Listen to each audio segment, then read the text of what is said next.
akan mengubah peta pemberantasan korupsi opini publik dan luar biasa. Karena yang akan disebut namanya dan buktinya itu sungguh mencengangkan, kata Guntur. Nah, pernyataan Guntur ini tentu saja sangat menarik dan kita pasti tunggu-tunggu ya. Semoga bukan hanya bluffing untuk tawar-menawar politik antara Hasto dengan KPK dan juga rezim yang tengah berkuasa saat ini, rezim pemerintahnya Pak Prabowo. Kalau itu ya percuma saja, ini nggak penting buat kita ya.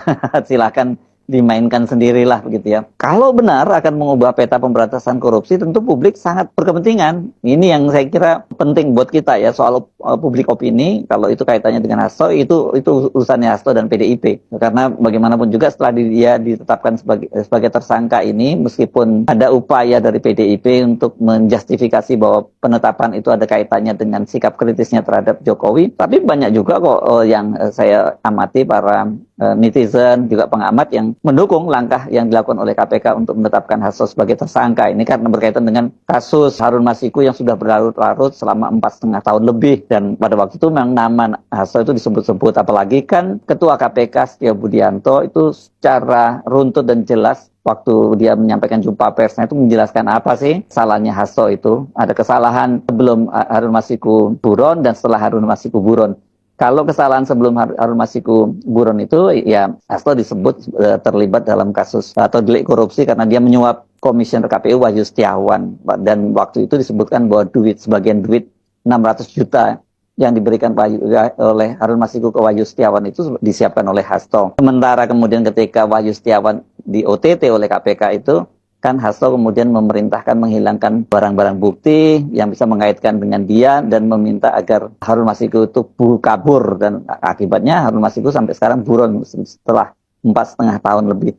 Padahal kalau dia menjalani proses hukum pada saat itu, sekarang dia sudah tenang, ini udah bebas. Wahyu Setiawan itu yang divonis berapa waktu itu ya, 6 tahun saja sudah, sekarang itu sudah bebas. Jadi Harun Masiku saya kira juga nggak akan terlalu jauh lah dengan vonis yang dijatuhkan terhadap Wahyu Setiawan. Apa kira-kira isi video yang dikumpulkan oleh Hasto dan siapa yang dimaksud para petinggi negara itu? Kalau melihat perseteruan antara PDIP khususnya Hasto dengan Jokowi, kita bisa menduga-duga kemungkinan ini yang dimaksud adalah Jokowi dan keluarganya. Kan kalau Jokowi dan keluarganya juga bisa disebut para-para ya, seperti Gibran menyebut para-para bapak ya, karena tidak satu orang, ini kan jamak ya. Sebagai sekjen PDIP, Hasto ini kan bisa disebut sebelumnya sebagai ordal, orang dalam ketika Jokowi masih berkuasa. Jadi dipastikan dia punya banyak informasi seputar keluarga Jokowi dan juga para pejabat tinggi negara lainnya. Tapi soal para pejabat tinggi negara lainnya, saya kok nggak begitu yakin ya bahwa Hasto akan membongkar-bongkar juga ya.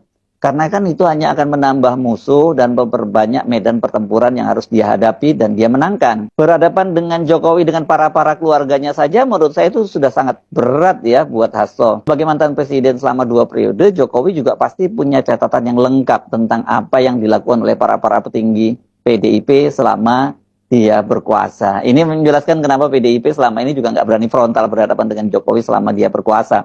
Sekarang ini kan Jokowi sudah tidak berkuasa lagi, jadi mungkin dalam kalkulasi PDIP pasti kekuatannya jauh lebih lemah dibandingkan ketika dia waktu masih berkuasa. Tapi soal menggunakan korupsi itu sebagai sandera, saya kira dalam soal beginian Jokowi itu adalah kampionnya.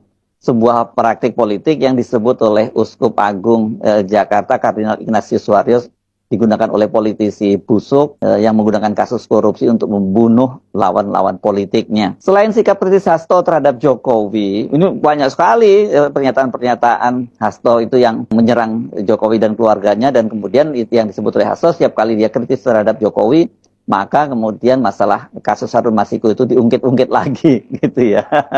Tapi sekarang kelihatannya katanya Hasto kemudian dia sudah siap lah menghadapi soal itu. Jadi dia nggak peduli soal itu. Tapi saya kira bukan hanya itu ya. Ada urusan yang dengan Hasto itu kelihatannya sudah memasuki wilayah personal. Jadi tidak hanya masalah politis ini. Pada awal Desember lalu Hasto sempat bertemu dengan mantan teman wanita atau bahkan tunangan ya karena mau dinikahi ya, Kaisang Pangarep, putra bungsu Jokowi, yakni Felicia Tisu. Tak ada penjelasan yang spesifik mengapa tiba-tiba Felicia Tisu bersama ibunya bertemu dengan Hasto dan mengenakan jaket merah PDIP. Hasto menyatakan mereka sempat bertukar informasi dan kedatangan keduanya sebagai wujud apresiasi atas apa yang selama ini diperjuangkan PDIP. Nah ini apa nih soal informasinya ini ya?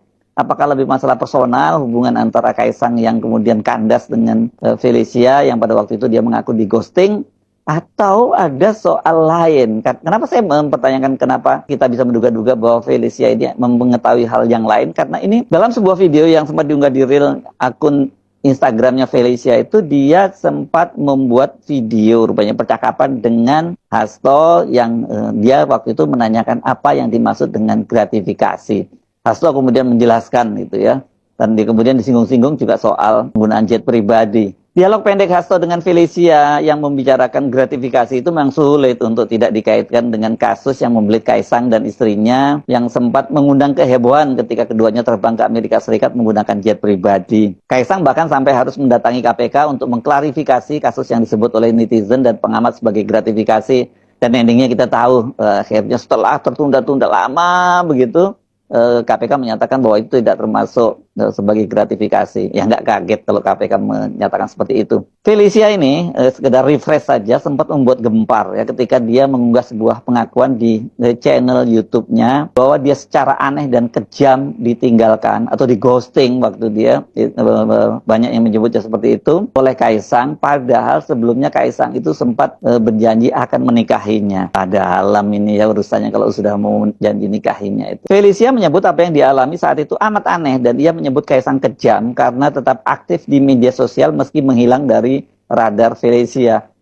Ya bisa dibayangkan ya, kalau ada seorang pria yang sudah berjanji akan menikahinya terus kemudian tiba-tiba menghilang, dikontak nggak bisa, tapi masih tetap aktif di media sosial. Ini pasti nyebelin banget, bukan aja nyebelin, jengkelin ya. Alangkah anehnya dan yang lebih kejam lagi, putra beliau tetap aktif di sosial media, tetapi saya diabaikan begitu saja tanpa kabar dari semua pihak keluarga Bapak Jokowi. Ini kata Felicia di akun Instagramnya. Rupanya dia waktu itu juga sempat menghubungi semua keluarga Presiden Jokowi maksud saya, bahkan sampai sempat menulis surat pribadi kepada Pak Jokowi, tapi semua tidak direspon. Felicia kemudian menuturkan kronologi ghostingnya Kaisang dari hidupnya. Dia menyatakan putra bungsu Presiden tersebut mengenalkan Felicia pada keluarganya. Pada tahun 2016, saya diminta oleh putra bungsu Bapak Jokowi untuk bertemu beliau dan Ibu Iriana dan diperkenalkan kepada keluarga besar beliau. Dia pun menceritakan kedekatan dia dengan keluarga besar dari Presiden Jokowi, bahkan Felicia itu dilibatkan di acara-acara besar keluarga, termasuk pernikahan anak kedua Jokowi, Kahiyang Ayu. Jadi ini udah dianggap bagian keluarga begitu ya. Hubungan Felicia Tisu dan Kaisang itu sudah berjalan bertahun-tahun dan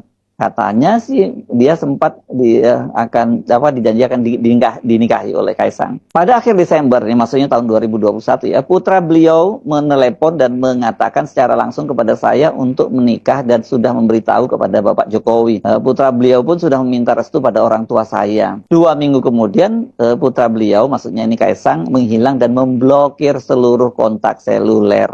Itu kata Felicia. Dengan latar belakang hubungan Felicia dengan Kaisang dan bahkan keluarga besar Jokowi, ini kita pasti bisa menduga-duga bahwa pertemuan Hasto dengan Felicia itu pasti menjadi sesuatu yang sangat sensitif dan personal bagi Jokowi dan keluarganya. Ini pasti menimbulkan kemarahan karena ini semacam tabu besar gitu. Mengapa soal-soal seperti ini diungkit-ungkit, dan pada waktu itu Puan Maharani, Ketua DPP PDIP, minta agar media bisa membedakan bahwa pertemuan itu pertemuan pribadi dan bukan pertemuan Hasto sebagai sekjen PDIP. Artinya nggak ada urusannya dengan PDIP lah, kira-kira seperti yang ingin disampaikan oleh Puan Maharani. Ya jadi kalau kemudian mereka membuat video juga, ya ini gratifikasi yang berkaitan dengan gratifikasi, ya ini bisa diduga sebagai sindiran atau bahkan sinyal Felicia Tisu itu mengetahui sesuatu yang terkait dengan gratifikasi di keluarga Jokowi. Benarkah seperti itu? Nah, ini jadi sekali lagi, kalau benar Hasto punya banyak video dugaan korupsi para petinggi negara lengkap dengan buktinya, dan saya kira kita bisa pastikan diantaranya, bahkan mungkin sebagian besar atau semuanya menyangkut keluarga Jokowi, maka benar yang dikatakan oleh Guntur itu akan sangat menggemparkan. Hasto ini tampaknya sudah menerapkan strategi TJTB gitu kalau orang Jawa menyebutnya ya, mati siji mati kabeh. Dia tidak mau sendirian dikorbankan dalam kasus dugaan korupsi dan obstruction of justice yang melibatkan Harun Masiku. Siap-siap gelar tikar ya, jangan hanya bluffing nih Mas Hasto, kemudian dipakai untuk tawar-menawar ya. Ini tanggung nih perjalanan Anda nanti akan dikenang sebagai martir nih kalau betul-betul berani membongkar korupsi keluarga Jokowi dan juga para petinggi lainnya.